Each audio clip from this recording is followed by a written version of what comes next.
Okay. Next question. In the given figure, arcs have been drawn of radius 7 centimeters each.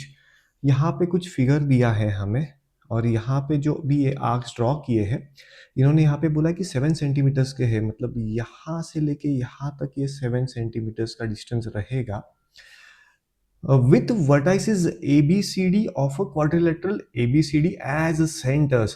तो यहाँ पे ये जो quadrilateral ABCD दिखाया है इस वर्टाइसेस को एज अ सेंटर लेके ये आर्क्स ड्रॉ किए हैं और यहाँ पे ये जो डिस्टेंस है वो 7 है।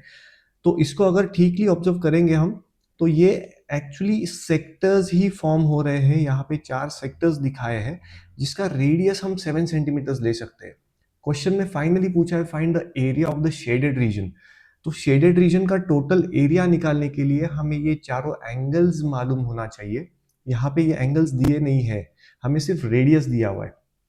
तो हियर पहले अपन डिफाइन कर सकते हैं कि let angle A B theta 1, तो मैं इसको थीटा 1 बोलूंगा। लेट से थीटा 1 है, इसको थीटा 2 बोलेंगे हम, थीटा 3, थीटा 4। इसको डिफाइन कर लेते हैं क्योंकि फिर आगे सॉल्व करने में और इजी हो। तो यह पहले ये चारों एंगल्स को डिफाइन करना पड़ेगा। Let angle A equal to theta 1, angle B equal to theta 2, angle C equal to theta 3 and angle D equal to theta 4।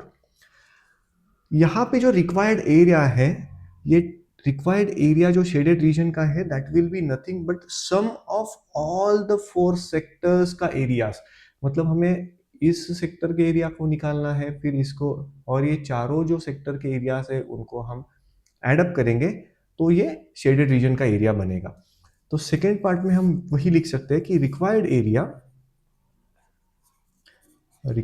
area is equal to sum of all the 4 sectors area, will be equal to sum of all 4 sectors areas, तो which comes out to be, पहले इस sector का area हम निकालेंगे using regular formula of area of sector that is nothing but theta upon 360 into pi r square.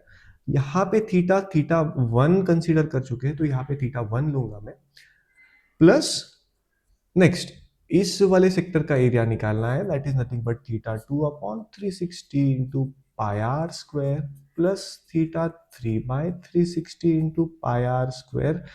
इस वाले sector का area होगा plus theta 4 by 360 pi r square.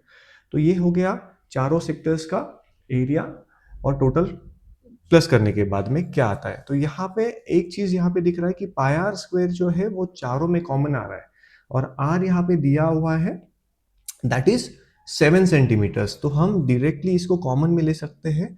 तो pi that is 22/7 into R square, R is been given 7, तो 7 into 7।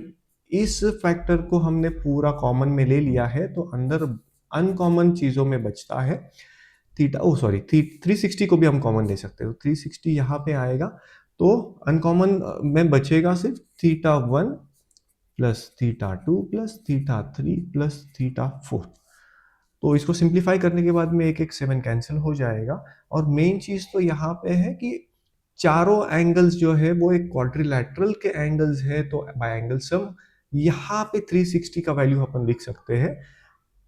तो 22 into 7 upon 360 और इस bracket के जगह पे डायरेक्टली 360 लिख सकते हैं giving the region of angle sum property of a quadrilateral.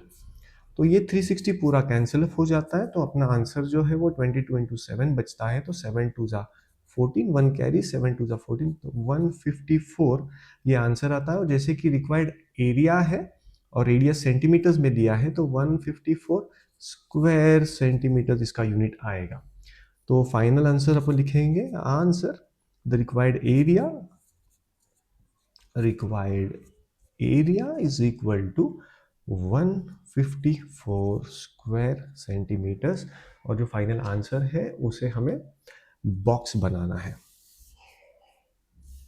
तो इसका आंसर आता है 154 स्क्वायर सेंटीमीटर या सेंटीमीटर स्क्वायर भी हम लिख सकते हैं।